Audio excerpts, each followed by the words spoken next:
Namo tassa bhagavato arahato samma sambuddhassa. Namo tassa bhagavato arahato samma sambuddhassa. Namo tassa bhagavato arahato samma sambuddhassa. Iti piso bhagava arahang samma sambuddho vinja charana sampannano sugato lokavidu anutaro purisa dhamma sarati satta deva manusanang buddho bhagava ti swakato bhagavata Dhammo sandithiko, akaliko, ehipassiko, opanayiko, pacchatang veditambo vinyuhi, ti supatipannano bhagavato savaka sangho, ujupatipannano bhagavato savaka sangho, nyayapatipannano bhagavato savaka sangho, Samici patipannano bhagavato savaka sangho yadidang chattari purisa yugani attha purisa pugala ese bhagavato savaka sangho ahuneyo pahuneyo dakhineyo anjari karaniyo anuttarang punyakhetang lokasa Ti evang buddhang sarantanang dhammang sanghang cha bhikkhavo bhayam va chambitattam va lomahamso nahesati ti.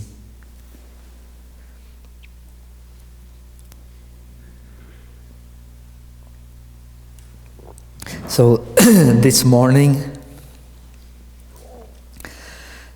we have started explaining the nimitta. And I see today we will start with a little different method. We start with a question which we have not answered yesterday about the nimitta. I will read the question and answer one by one. Then we will return to what we have been explaining in the morning, and then continue what we have been explaining yesterday evening. So you have two connections to exercise your memory and your concentration. Hope you will be fully present. So, Bhante, could you please kindly talk about the nimitta? That's what I did. What is it? We have explained. Why does it occur? So I hope now everybody understands. The nimitta is always there. But in what is meant here by this question is shamatha nimitta.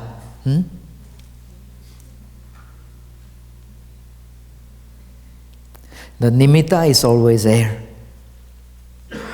Nimitta means the sign of the object.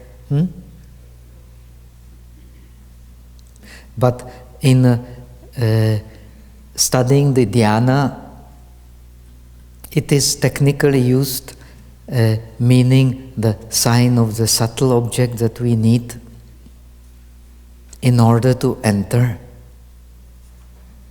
the state of dhyana.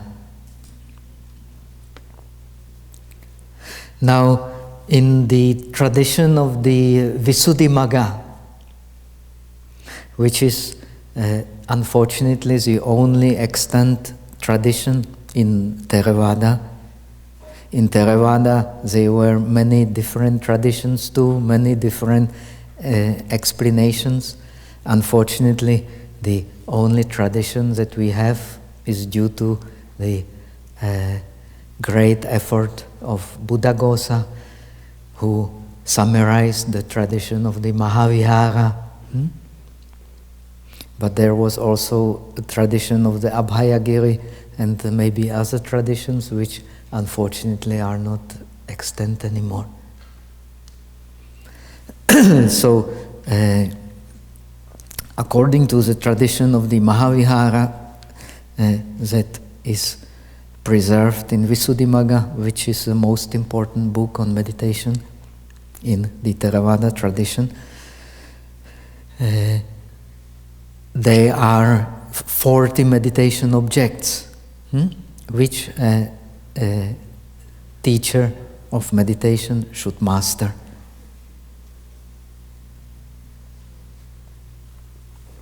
Now Visuddhimagga explains that 22 of these objects, they have the cultivation of the nimitta, and 18 objects do not have the cultivation of the nimitta.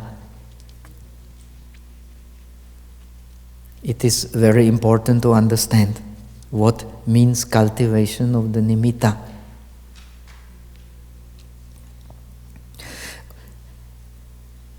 You have to understand, if you want to enter into the state of dhyana, which is perception of subtle objects which allow mind to continually cognize the same object. And when the mind cognizes continually the same object, it also does not change. So it becomes very powerful.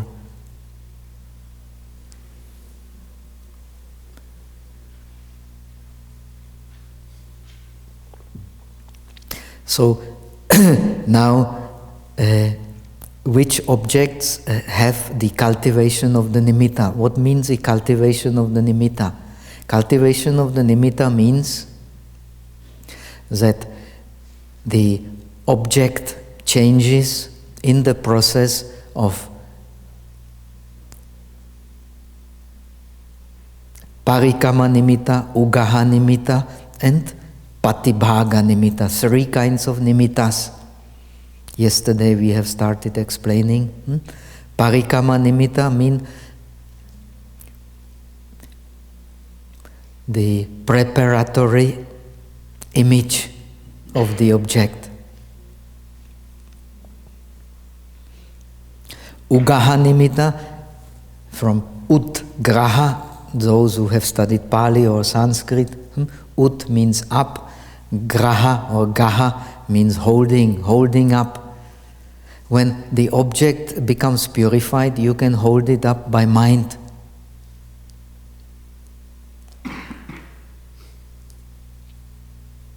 And the patibhaga nimitta, translated into English as reflexive image of the object, is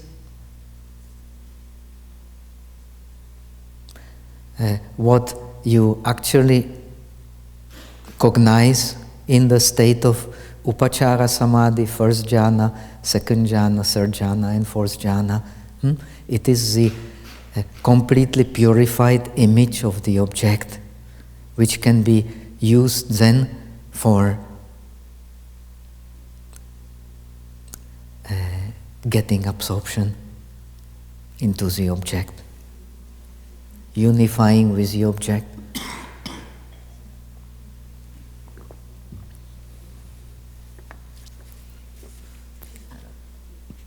Now, 22 kinds of objects, they have this cultivation of nimitta. It means the parikama nimitta, preparatory image, the ugaha nimitta, the ceased image, and the reflexive image, which is then used for attaining dhyana, are not the same. Breath meditation belongs to those meditations where the parikama nimitta, ugaha nimitta, and patibhaga nimitta are different. Now, in this retreat, we have already meditators who have experienced the dhyana, or who are just now coming into the experience of dhyana, or they are participants who have already been practicing dhyana for a long time. So they are aware of it, when they started to pay attention to the breath, the image of the breath was very different. When they have, when the color or light started appearing at the anapana nimitta, at the place where they were touching the breath, at first that color was not very bright and not very stable. When they have stabilized it enough to be able to seize it and to unite with it, then it became again different. It became very bright and completely stable. And that kind of nimitta was they used then for entering the jhana. What does it mean? The 5 jhana angas, the 5 factors which are responsible for entering into the state of dhyana: applied thought, sustained thought, joy, happiness, and one-pointedness of the mind. They are continually applied to the same object. So the mind does not move, the object does not move. The mind actually is appearing and disappearing in each and every moment of perception. This is the nature of the mind with worldly objects, but at the state of dhyana, the meditator does not see it. He is completely united with the object. This kind of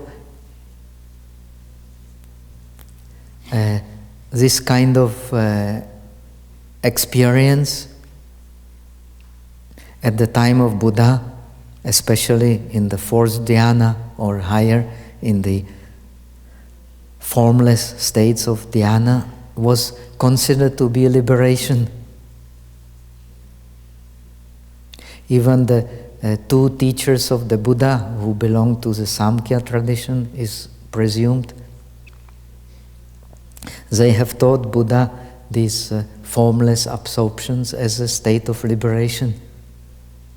But the Buddha, with his supreme intelligence, immediately knew that these cannot be the states of liberation, because the defilements of the mind could still appear when he left these states of mind.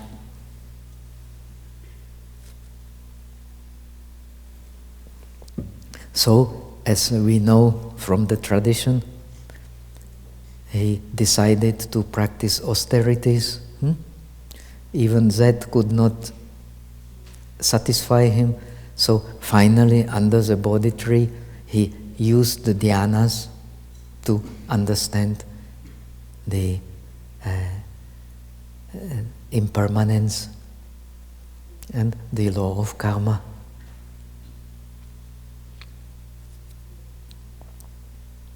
The dependent origination. He used what kind of dhyanas? He used the supernatural powers. These supernatural powers, they are also based on dhyanas. But they are different than ordinary dhyanas. Why? When we are in ordinary dhyana, the mind cannot leave the object. But when we are in the dhyanas connected with supernatural powers, the mind can move from one object to the other without losing the power of the dhyana.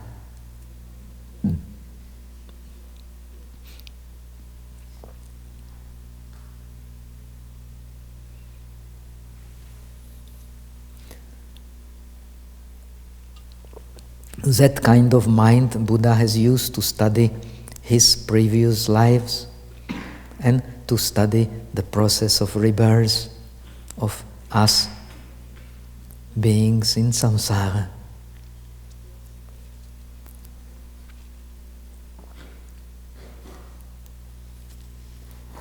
So Now let us come back into nimitta.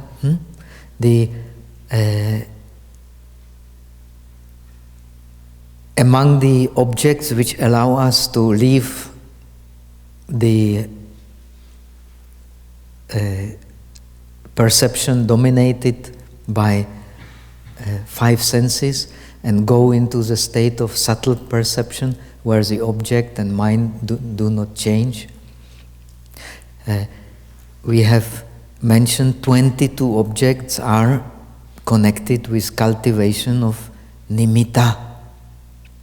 That means shamatha nimitta, the image of the object which allows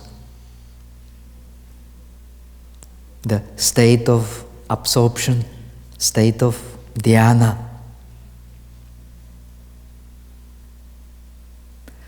Not all objects allow the state of dhyana. You should be very clear about it.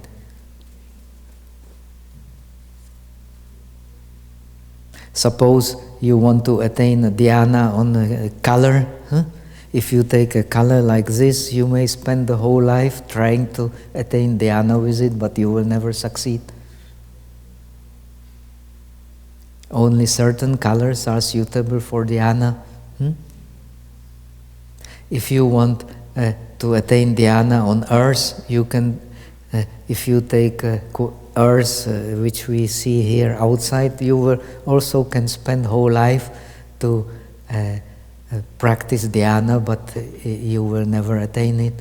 Only when you take the earth, which is color of the brick, the red earth, which is very common in India, also in Sri Lanka, Malaysia, that earth only will allow you to enter the dhyana on earth. So the object used for dhyana has to be a suitable object. Not any object is suitable for dhyana.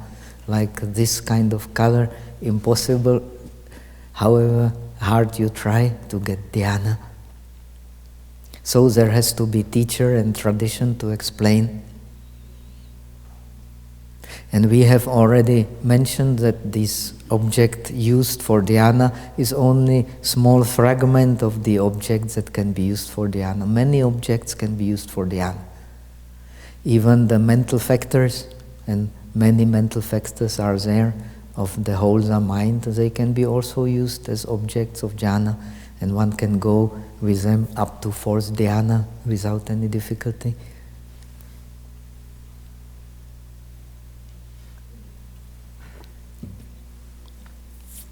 And many other things and concepts can be used for dhyana.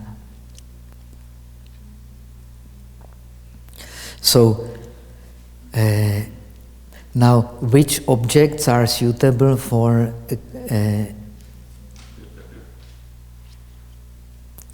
which are connected with the process of cultivation? They are the kasinas, the 10 kasinas, Pian Chu, called in Chinese.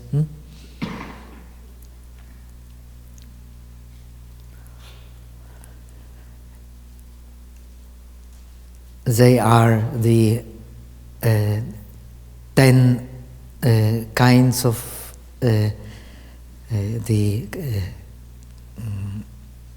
what do you call it? The dead bodies in different stages of decay.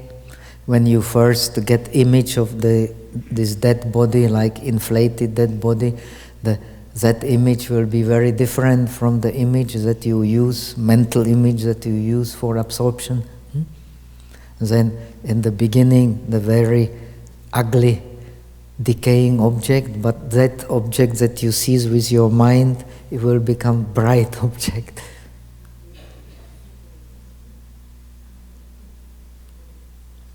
Those who have done meditation on dead bodies are very well aware of it. And then the 32 bodily parts, or in Chinese tradition, 36 bodily parts. they are also completely different when you first hold the image of them, and when you use them for entering the dhyana.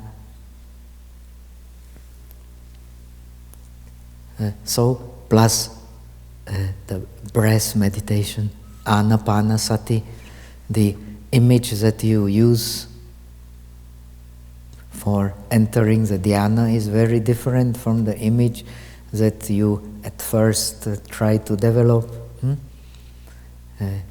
and that you initially seize. When you stay in dhyana, then that image becomes quite different.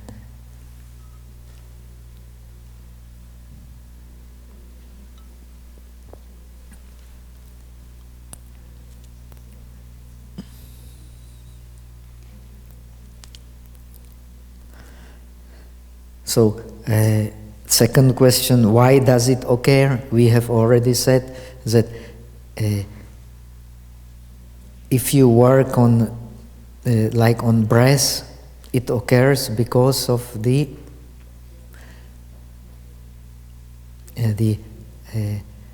color and the fire element in the kalapas of breath become illumined by the mind. That light, strictly speaking, as we have explained yesterday, does not belong to the mind, it belongs to the object of the mind.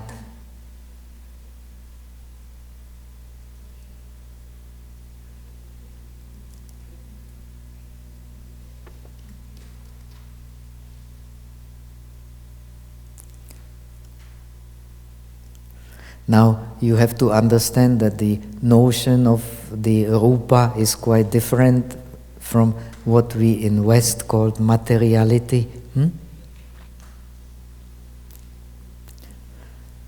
When you close the eye and see some mental image, you can also distinguish the elements in it. It is rupa. It is not nama.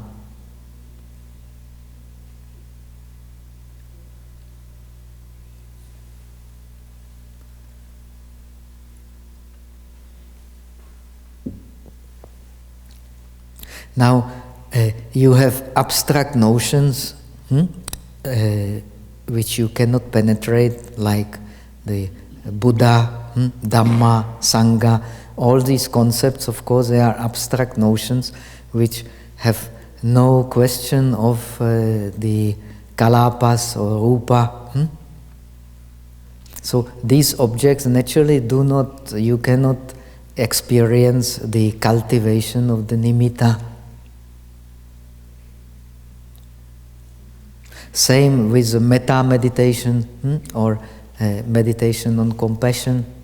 The object being all beings, so there is no all being is an abstract concept, so there is no question of any cultivation of the nimitta. You rather use the stability of the feeling connected with that contemplation to get into the state of non-moving mind. When the feeling does not change, the mind also does not change. When the mind does not change, then you can enter the dhyana.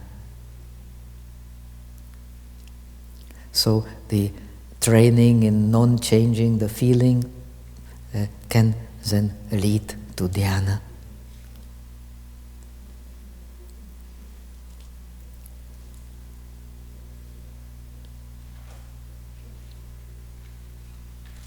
So, third question, does its color mean anything? Does this color mean only that if the color changes, it means that your perception is changing? If the perception is not changing, the color also does not change.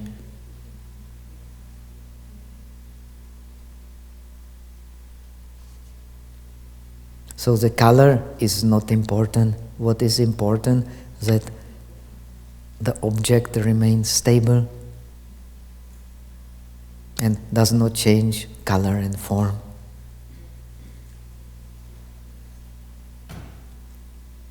If it changes color and form, it means that your perception is changing.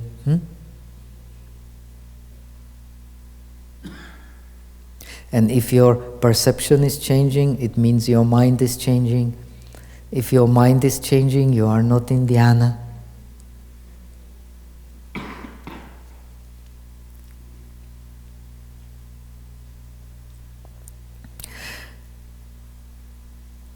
What about its images? That this question is not clear at all. I cannot answer because I don't know what is meant by images. There are no images in nimitta of breath or anything. So I don't know whoever wrote it. It does not make any sense what is meant by images. There are no images in. How do we clarify it? I also do not understand. So the one who asks the question should formulate them clearly. What is meant by clarify? I have a question. And didn't you say that one of the definitions for nimitta is an image? Image, yeah, image or sign of the object or. But I think you already answered that question earlier. Okay. I wanted to ask, what does the image mean? What is it a reflection of? I think you answered it this morning. Okay, so it is no need to. Okay. And the last part is how.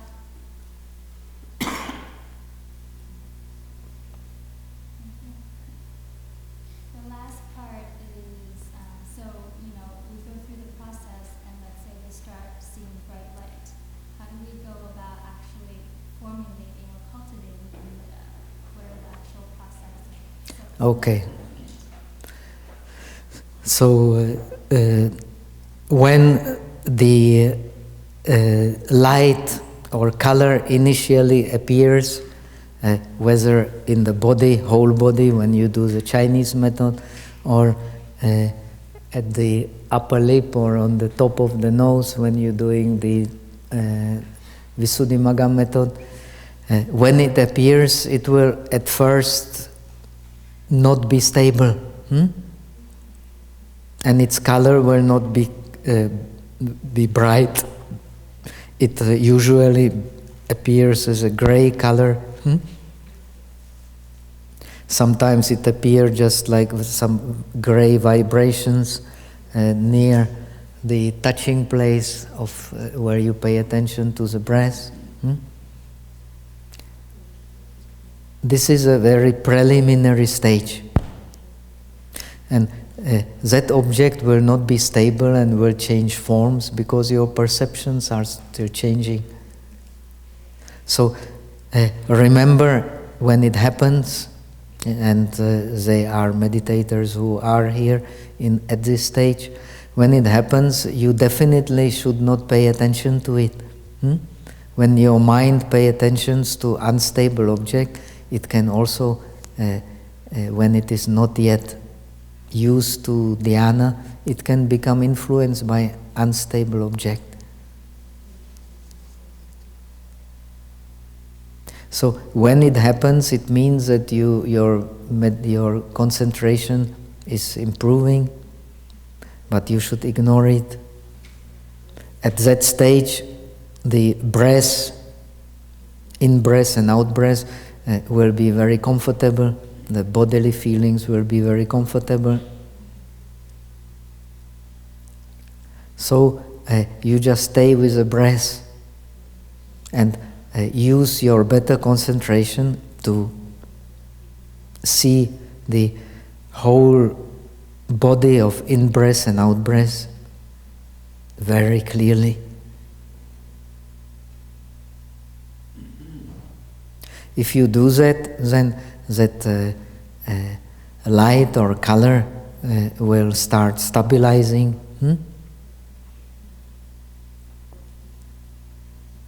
will become brighter.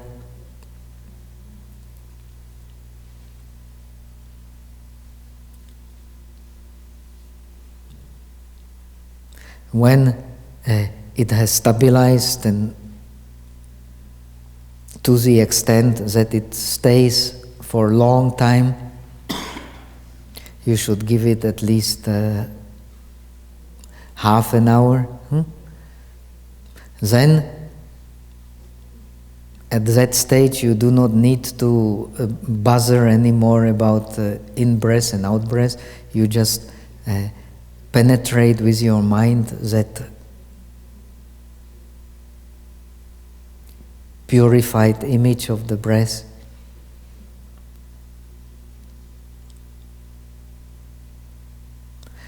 When you have penetrated it, then it becomes still brighter and more stable.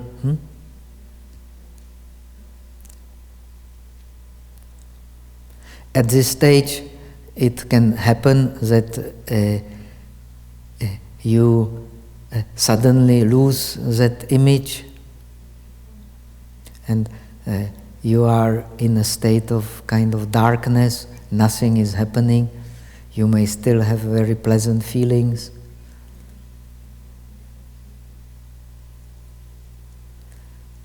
That means that you have not yet attained the full dhyana, which is called apana.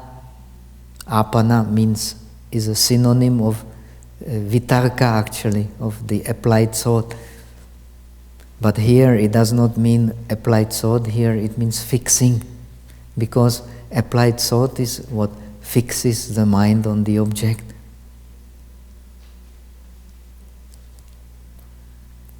So this terminology of yoga is sometimes very confusing, because you use the synonyms for quite different meanings. Apana means the full samadhi. Upachara means proximate samadhi. The proximate samadhi is a state where the mind can still fall into the base of consciousness called bhavanga. When it happens, because you have already developed ability to maintain stable mind on the object, you may suddenly lose the object and experience for some time nothing. This can only happen in the state where already strong concentration has been developed, but not yet fully stable.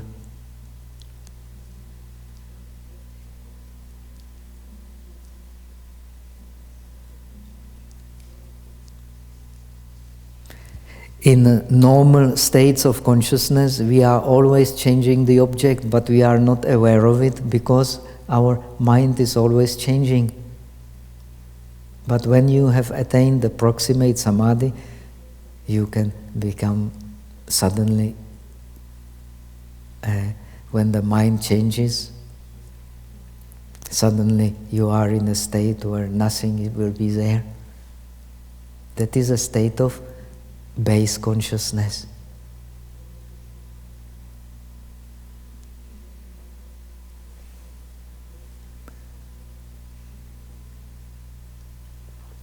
That state of base consciousness, or bhavanga, is a completely useless state for meditation. So if it happens to you, never think that it is something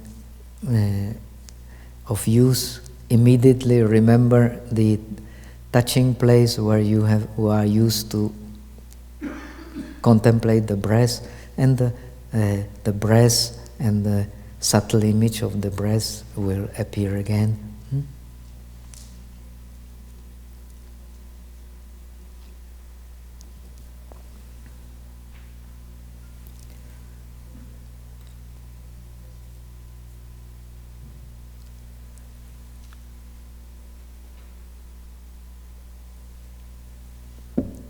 So,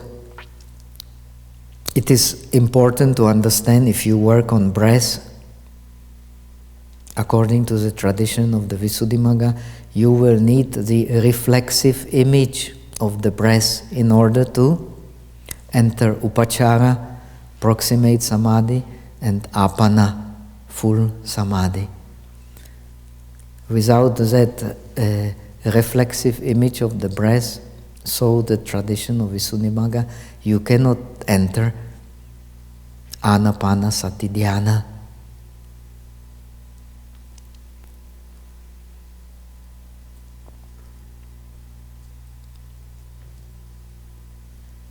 If you work with a Chinese method, paying attention to the whole upper part of the body, then this subtle image of the breath will appear in the whole body.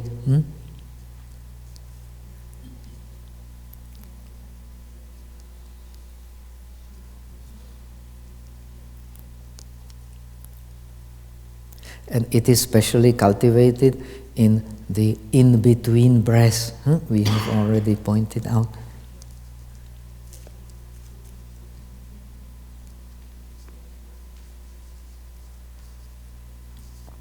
So now we have explained the three kinds of nimitta, parikama nimitta, ugaha nimitta, and patibhaga nimitta. The preparatory image, the ceased image, and the reflexive image. It is the reflexive image which is the object of dhyana.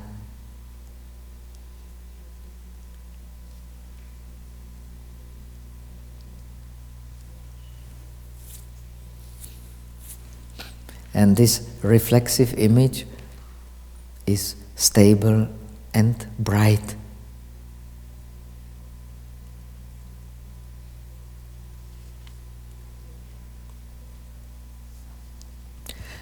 Just like if you hold a torch in your hand and your hand does not shake. So at this stage the mind also does not shake, so the perception remains stable.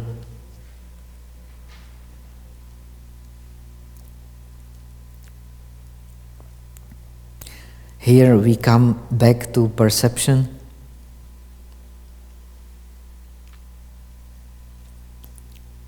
You should be aware of the intimate connection between the practice of stable perception and mindfulness.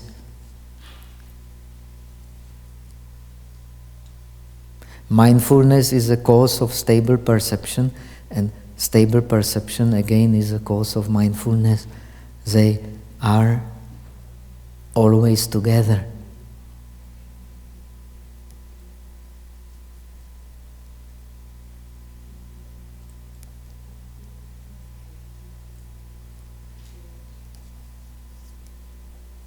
We have, this morning we have explained the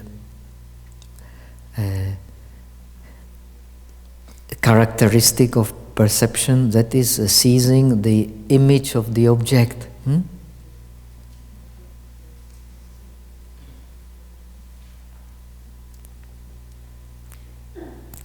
In accordance with the image that of the object that has been seized, the mind then differentiates that object.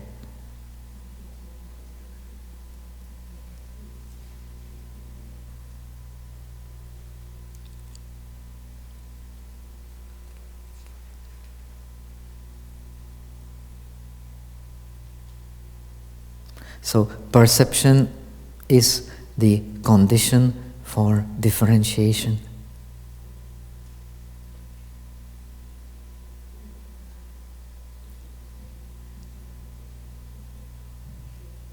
But differentiation will not be clear unless there is wisdom.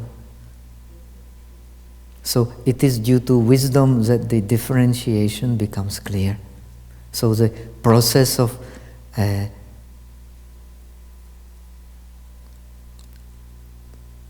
learning mindfulness and awareness in meditation is process of perception, differentiation, and detailed differentiation through wisdom, through mindfulness, through awareness. Awareness is not possible without mindfulness, and mindfulness is not possible without perception, stable perception. What is perception? What is the function of perception? Explained in the Abhidharma, function of perception is compared to the work of a carpenter.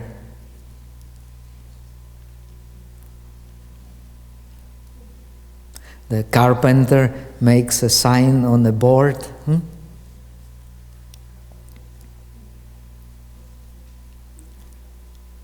And according to that sign that he has made on the board, he will again measure his action, how to relate to it, how to work on it. So he again and again takes that sign.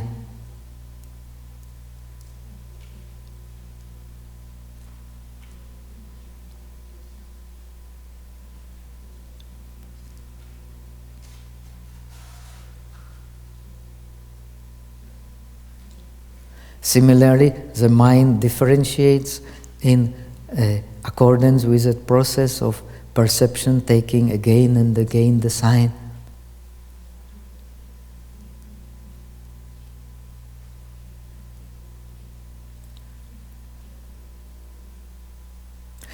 The Visuddhimagga compares then this process of from perception to differentiation, from differentiation to wisdom, there is a nice story in Visuddhimagga.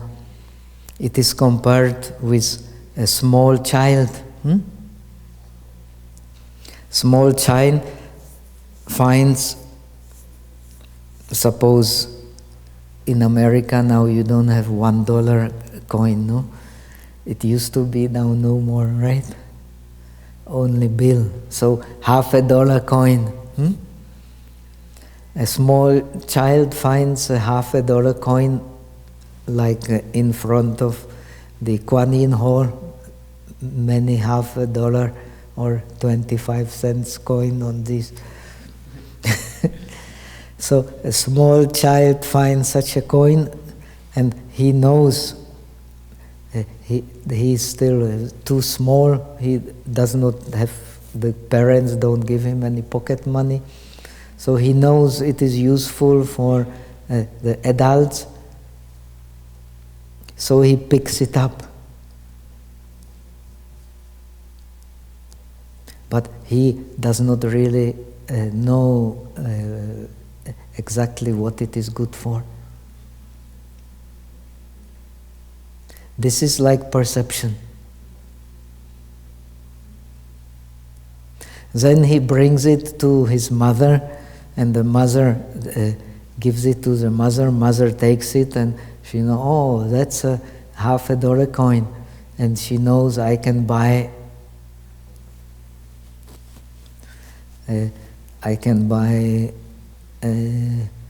What can one buy in America with $50 coin?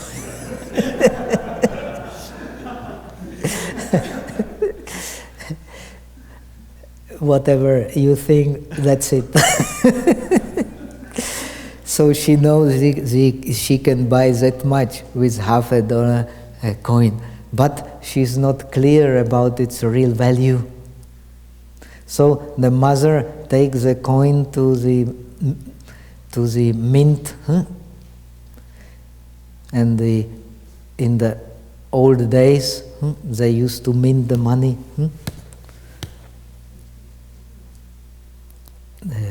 My country was specially famous for that. The Bohemian dollar became dollar.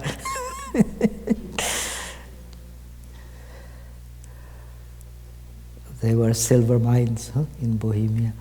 So the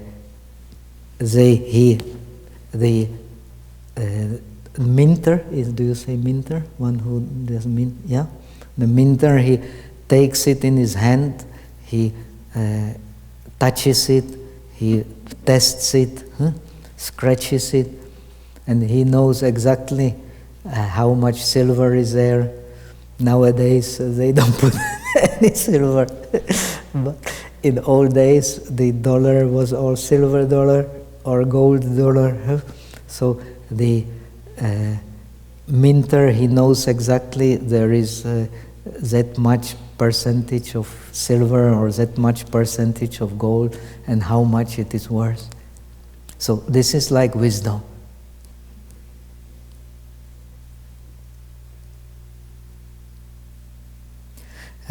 That means, of course, differentiating wisdom, not transcendental wisdom.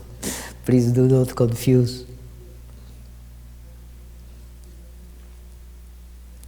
So this is a process from perception to sanya to vijnana.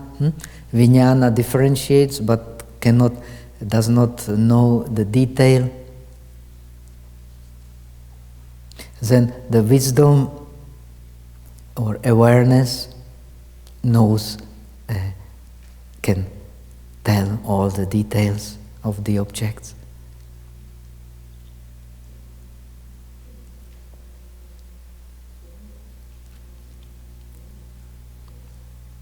So due to repeated this perception of the same object,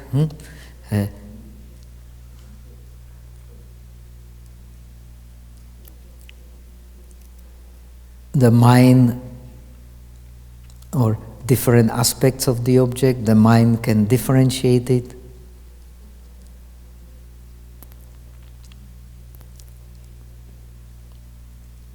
And due to wisdom, it can then put light on that object in the sense of clear differentiation. That light is dependent on the power of mindfulness, which perceive the object stably, in a stable way.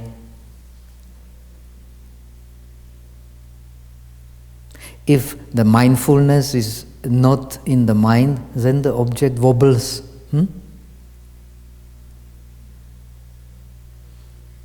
So it cannot be differentiated clearly.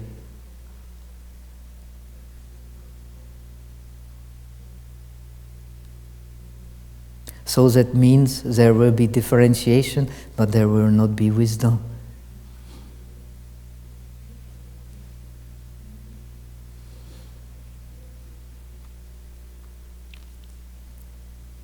So you should see this clearly in the process of meditation.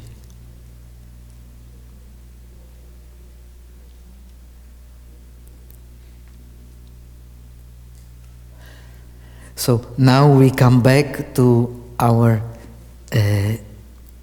18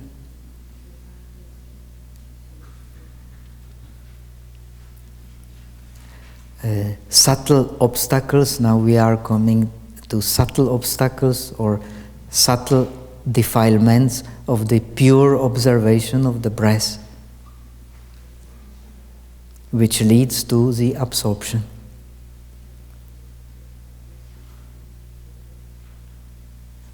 It is a pure observation of the breath here in this meditation that leads to absorption.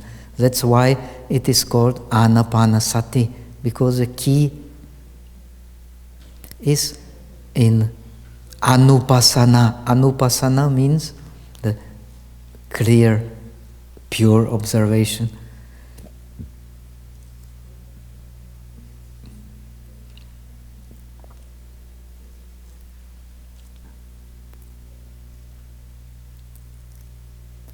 Now, yesterday we have explained the first two obstacles.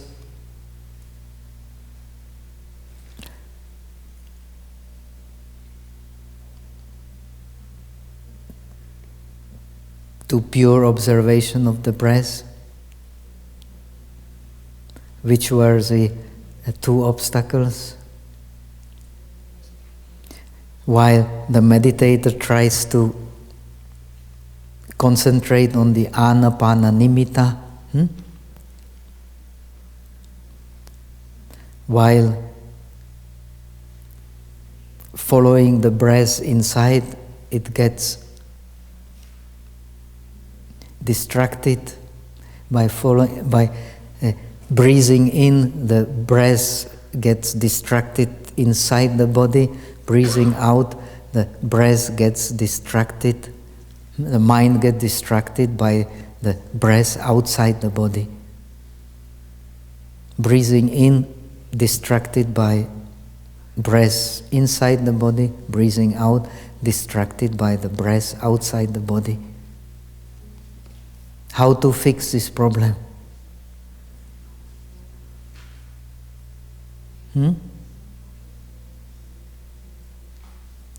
Fix the mind on the anapana nimitta.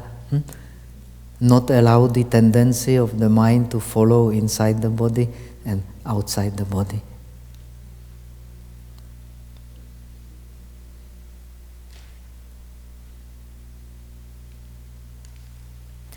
The two following obstacles are, while following the breath,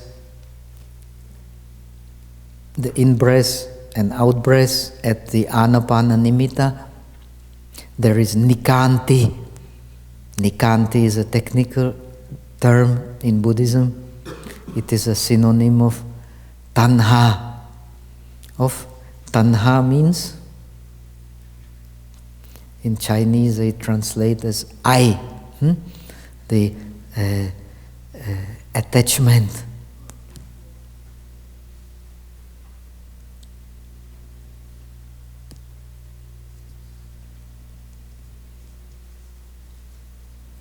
If there is attachment in the following, the in-breath or out-breath, especially when they become very subtle and pleasant to experience,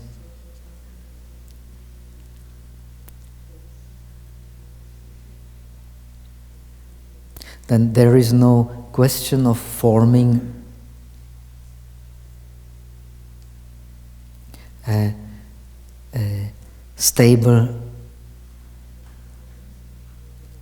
subtle image of the breath and going into the absorption.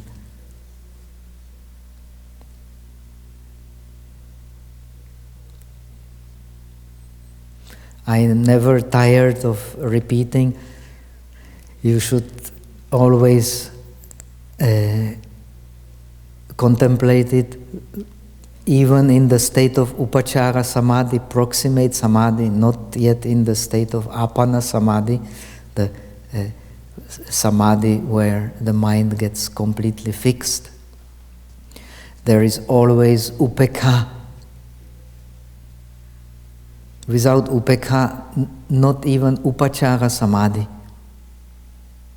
Upekha means equanimity. Equanimity in the sense of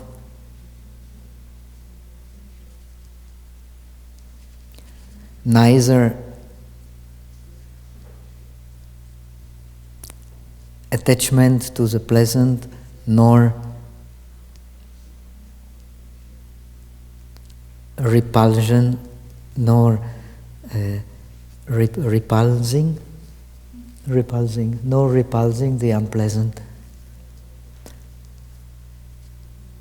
That is called non-partiality of the mind, pupienshin.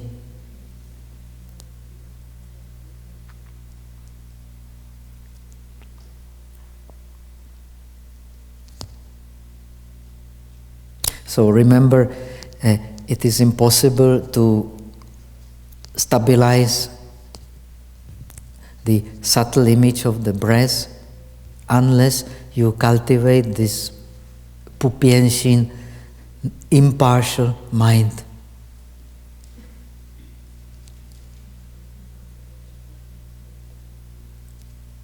especially those who are not yet used to the states of deep concentration and are experiencing the deeper concentration for the first time. They become very attached to it and hold to it. As a result of that, of course, the subtle image of the breath will disappear.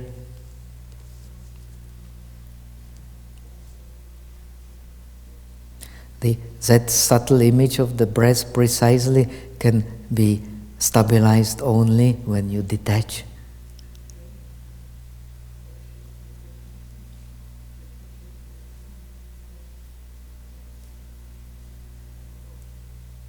So please remember, no question of dhyana without detachment.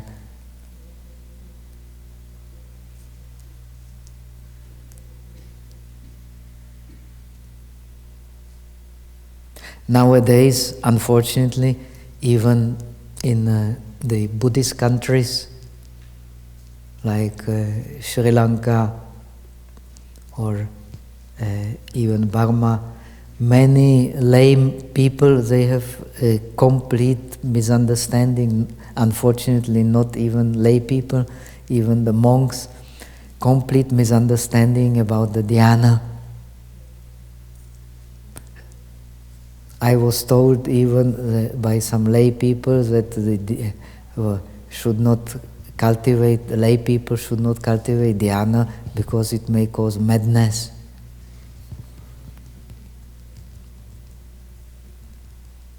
They believe that it is a kind of unnatural state of mind when one is in some kind of ecstasy, like in heaven, and that it can be very dangerous. One should practice only Vipassana.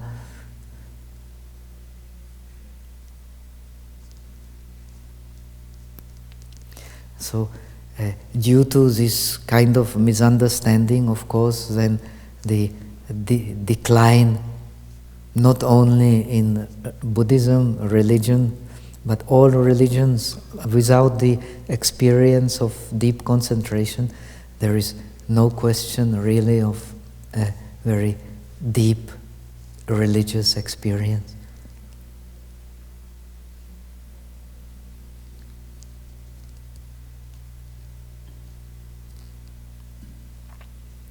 And the Buddhist emphasis, especially in dhyana, is that there is no dhyana without detachment. So training in the dhyana is training in detachment.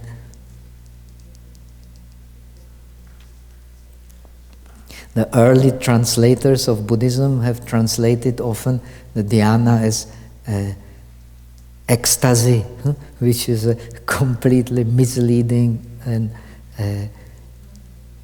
impossible translation. Shows a complete misunderstanding of Buddhism.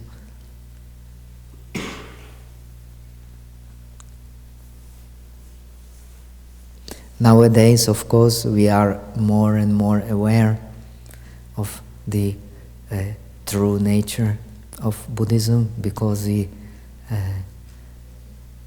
many of the translators, they are themselves meditators.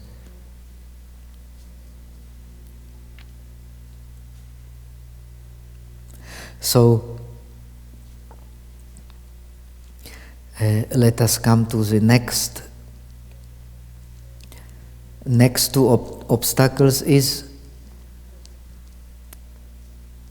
asasam anugachanto pasase murchana. While following the in-breath, you follow the in-breath with such an intensity because you want to hold to it. Due to that, your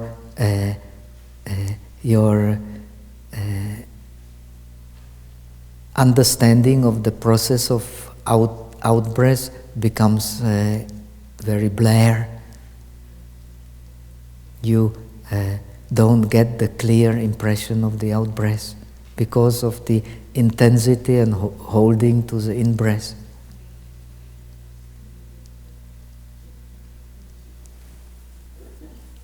And again, the same thing said about the out-breath. If you hold too much to the out-breath, then your impression of the in-breath will not be clear. So you have to develop the equal effort, which we have explained,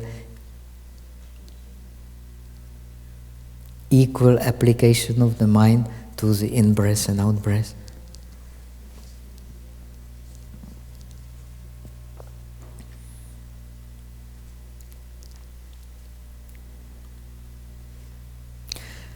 Now, the second set of 6 obstacles is very easy to understand. It is just developing the unmovable mind. It says when the meditator is paying attention to the anapana nimitta, his mind should not move towards in-breath or out-breath. When he is paying attention to the in-breath, his mind should not move towards nimitta or out-breath. When he is paying attention to the out-breath, his mind should not move towards nimitta and in-breath.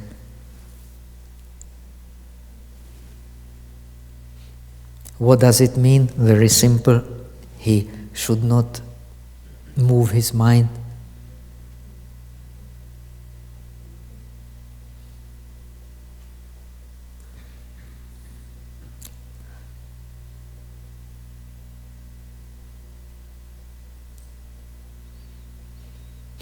Just stay with the mind where you put it and watch it.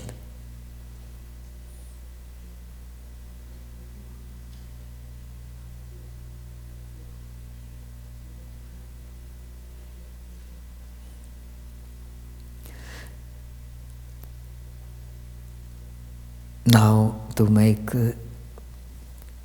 our explanation more interesting, I will tell you some nice story. You like? Okay. So when I was in Burma, in Pa Auk, so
samadhis of the bodhisattva or of the Buddhas. Still, the base for the many, many samadhis of bodhisattva is a training in mastery of these basic samadhis. They are the base.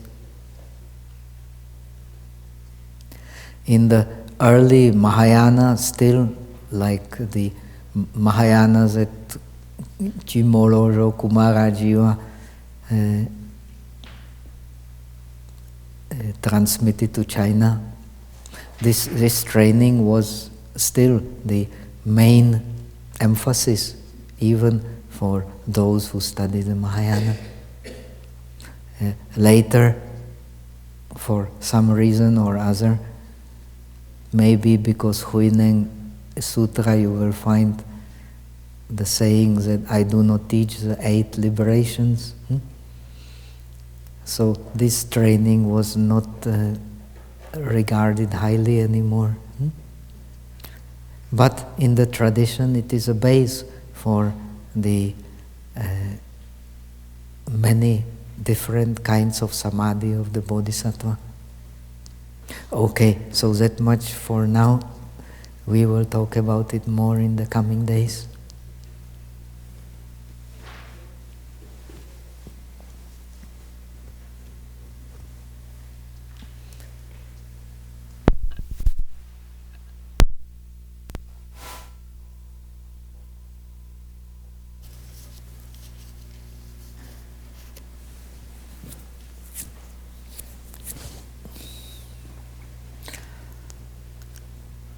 So let us make a short break and then we go to other questions.